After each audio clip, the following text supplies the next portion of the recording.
Hey, I'm Jay Feza for the Rebel.media. Right now I'm with Stephen Tourloukis. He's right now fighting in the family courts, he's right now fighting in the appeal court. I just want you to explain your story a little bit before we get to the meat of what's happening to you.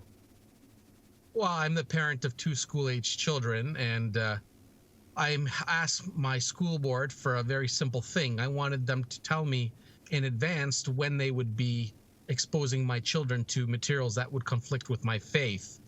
So I sent them a written document where I said, these are some sensitive issues for me. Could you please tell me when you're going to teach this?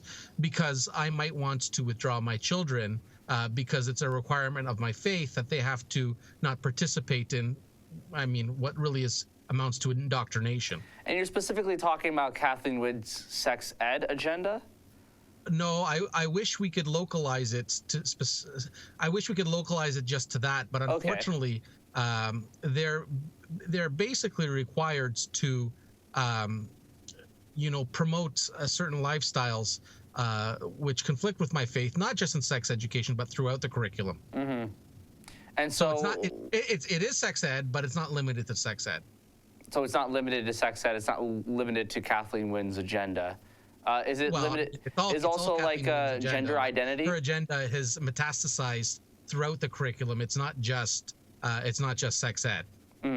So it's gender identity, that kind of stuff as well, injected into that? Sure. Yeah. When I first made this request for religious accommodation, I don't want them teaching them that a woman can have man's body parts. This gender fluidity business that they're pushing in schools right now. So they're pushing gender dysphoria or gender identity disorder, just trying to normalize transgenderism onto children. What else are they trying to normalize that you disagree with? Well, there was a number of issues, but the ones that are really at the heart of my legal challenge involve homosexuality and transgenderism. But there are some other things as well.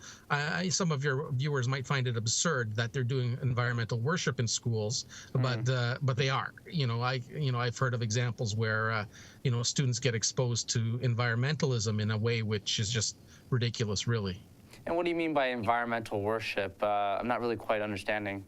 I know it's many people who don't know what's going on in the schools think it's, find it a bit confusing. But for example, at my school board, there was a student who was suspended for not singing a song where he asks Mother Earth Gaia for forgiveness for the environmental sins that they've committed against her. So basically they're incorporating Aboriginal or Indigenous religious ideals that are more environmental? I don't know if I go that far, but basically the kids were forced to sing a song where they asked the goddess Mother Earth for forgiveness for their environmental sins. Well, guess what? I'm a Christian. I don't want my kids participating in that. These are mandatory, by the way. Are these mandatory? Well, according to the school board, we just left the courthouse just now, and according to the witness, according to the teachers union were represented there today. The teachers union says that students have to celebrate homosexuality. So this is not elective. It's mandatory, and they're forcing parents to do it. You cannot get out of it. Part of their statutory objectives is that they have to celebrate homosexuality.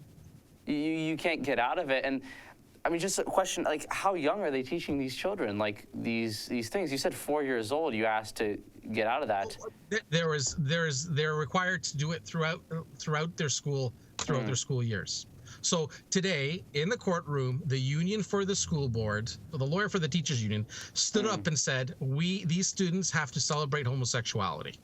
It's not enough to tolerate. She was very specific. She said, tolerance is insufficient. Tolerance means you're holding your nose. She said, that's not sufficient. Our statutory objectives is that we have to celebrate homosexuality.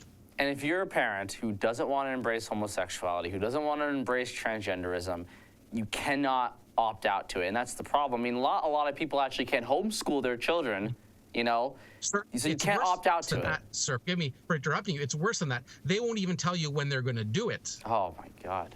Wow. So it's not just that they are saying, oh no, we're not going to let your kids out. They're saying that we are not even going to tell you when we're going to do it. And so you were just in the courtrooms right now. You're at the appeal court, I believe, right? No, yeah, the appeal court in Toronto, yes. Yes, and without exposing any sort of classified details, I don't know what the legal case is. Can you tell us what happened in your court case, at least today? Like how, like what are you at this point? What happened today in court basically is that so it wasn't just me against the school board. It was my lawyer against the teachers union. Kathleen Wynne sent 2 lawyers. So Kathleen Wynne sent 2 lawyers, the school board sent 2 lawyers, and the teachers union sent 1 or 2 lawyers. I'm not sure. There was at least 1 lawyer from the teachers union. So they went to the court and they argued that exposing my kids to things like the celebration of homosexuality was not a violation of our religious freedom. That it's just, so sad, too bad. These are the rules. If we don't have to tell you when we're doing this stuff, and we're certainly not going to let you out, which is very difficult for me to accept because, for 20 years now in Ontario, certain faith groups have been allowed to opt out of the national anthem, for example. So there are certain religious groups in Ontario who say it's against their religious principles to sing the national anthem or to even rise for the national anthem. And for 20 years, school boards in Ontario have been saying, okay, if that's against your faith, then you're allowed to abstain from the national anthem. What I don't understand is if people are allowed to abstain from something that relates to nationality, why aren't my children allowed to abstain from something that relates to, say, transgenderism? And that's interesting that our tax dollars are being gone to pay this. I mean, there's this ridiculousness. I mean, she hired 2 lawyers just to fight against you, a dad who wants to want to opt out your children from these classes. It just seems ridiculous to me. Yeah, well, and it's very complicated, and there are many facets to this. But when I asked them to at least tell me when they were teaching this material, they are required to do so by their own policy. Your viewers need to know that when a school board passes a policy, it's not just a policy. The Education Act requires them by law to follow their own policy. So a policy can't just sit on the book. So this is all about indoctrination. This is all about getting your children as young as possible to believe things that most parents don't want their children to believe. So I have another question for you. How has the media been treating you lately? The media, the mainstream media, is a disgrace. The way they've treated me has been abhorrent. I'll give you an example. They have mocked me with editorial cartoons. Like, up until this point, when I've seen our editorial cartoons, they've been of famous people, right? Of athletes, of politicians. You wouldn't expect to see an editorial cartoon of a parent who wants to know what their children are learning in school. But I'm really struck by their hypocrisy. Like, the media always, they justify their existence, the mainstream media, by saying that the public has the right to know. So apparently the public has the right to know about Kanye West and Kim Kardashian. The public has the right to know about political scandals, about this and that. So the media has the right to know about a whole bunch of stuff. The public has the right to know about these things, and that's why the media exists. But the same media who says the public has the right to know has taken the position that I don't have the right to know what my precious kids are learning in school. It's just so hypocritical, it makes me sick. The way I see it with the media is that there are 2 types of corruption. There's financial corruption, and then there's ideological corruption. Now, Canadian media, they're ideologically corrupt because most of them are leftists, and when they see a story like this, they just completely disagree with you. And then there's also financial corruption with the CBC because they have connections with the government, and the government is literally pushing this policy. So, of course, they're going to be against you once they see this story.